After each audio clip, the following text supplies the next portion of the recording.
Greetings! The heavenly alarming female has arrived.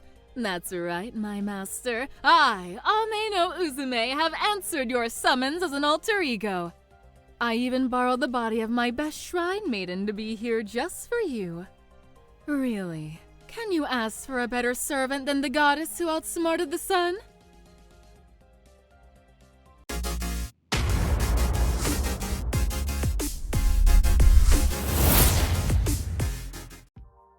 Hey there, party people, it's time for another fan servant, and you guys voted for this one. This is my alter ego pseudo-servant, Ame-no-Uzume. First things first, however, a big thank you as always to Sabina for her amazing work. Each time, I am blown away by how amazing these characters come out. You need to go and follow her on Twitter and give support right now. Also, a big thank you to Mikazuki for the outstanding voice work. Better than I was hoping for, and you can expect to hear her again if I ever need anything for Maya, seeing as Ame-no-Uzume is a pseudo-servant of Maya Hanagami. You can check out both their links in the description below. But onto the servant.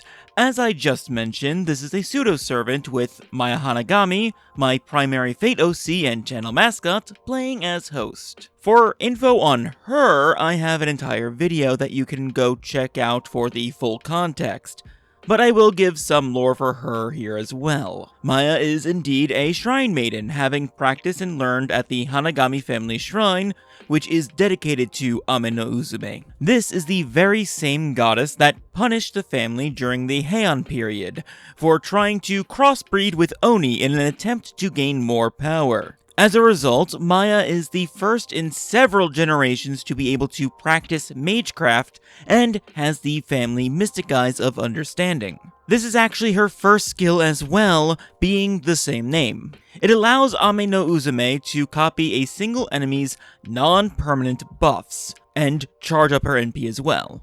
Lore-wise, the Mystic Eyes of Understanding allows the user to understand and learn any magecraft or magic that they see instantaneously.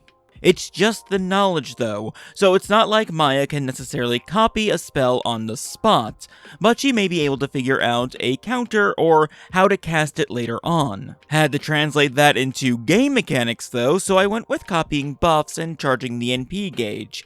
Figured that'd be a fun way to go about it. And with that, that ends the Maya portion of the video, so let's get into what really makes Ame-no-Uzume, well, Ame-no-Uzume. And before you ask, yes, she is the only goddess in this servant. I'm taking a page out of Bazette's book and having it be only one deity for this alter ego. In Shinto mythology, Ame-no-Uzume is the goddess of the dawn, mirth, meditation, revelry, and the arts. She is known as the Great Persuader due to her role in the tale of Amaterasu and the Cave. In said tale, Amaterasu had a fight with her brother Susanoo. I've always had a problem with pronouncing that, so just bear with me there.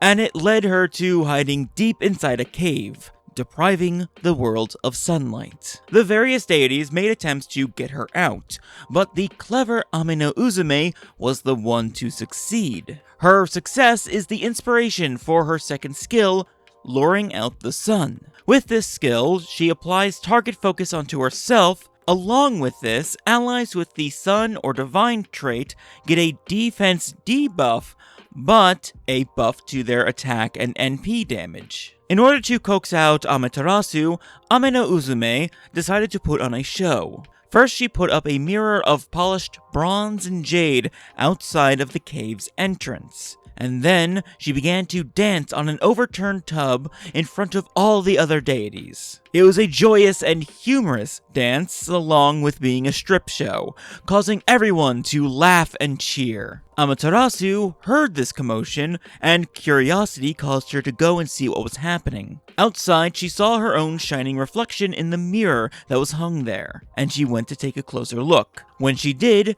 the entrance of the cave was sealed, and the world had light once again. And it is for bringing out the sun that Ame-no-Uzume was made the goddess of the dawn. It should be noted that this skill is specifically about the cleverness and the act of bringing out the sun itself. it is not representative of the dance that she performed.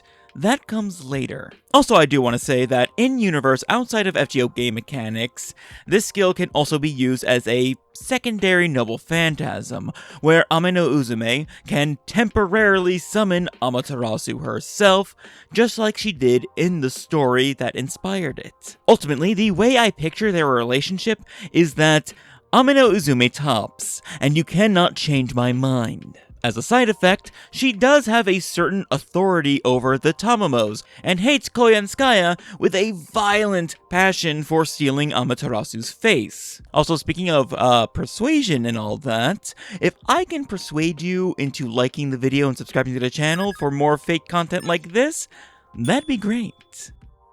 Regardless, the Great Persuader isn't her only title, as she did introduce herself to her new master at the beginning of the video with a different one, which is also her third skill, the Heavenly Alarming Female. And what a title it is! Using it, Ame-no-Uzume charms all enemies and lowers their defenses. Allies, in the meanwhile, have their HP recovered and have mental debuffs removed. Ame-no-Uzume is a youthful, beautiful, and very sensual woman. She is perpetually in Mardi Gras mode, flashing her chest as a form of greeting. This, of course, would be stunning to anyone facing her, but she is soothing and loving to those around her. They are eased by her. After they get used to her, I'm sure.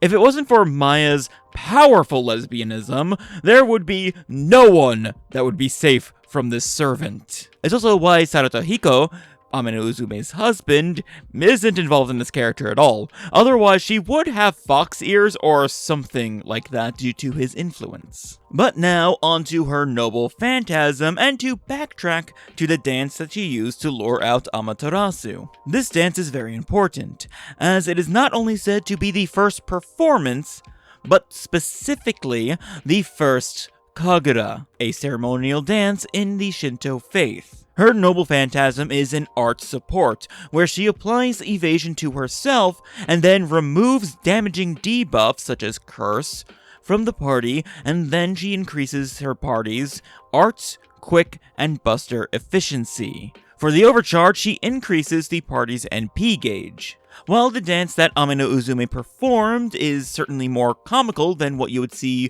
from a more now traditional Kagura, I have taken the inspiration from one of the major functions of Kagura used today, or, well, traditionally, which is purification, and mixed it with Ame-no-Uzume's nimble movements, the joy and laughter that she brought in a dark time, and the blessings that she bestows on those around her. She is a support character through and through, and that suits her just fine. She's a schemer and a planner, happy to take either a back seat or center stage depending on what will obtain the best outcome, all while she has fun doing it.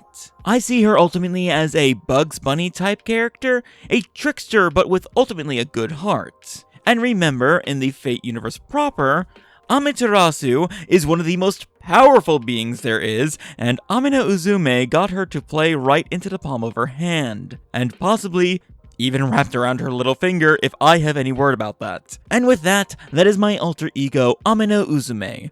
Be sure to let me know what you think down in the comments below. I'm very interested to find out. With all that said, thank you so much for watching. I'll catch you next time in the void. Later.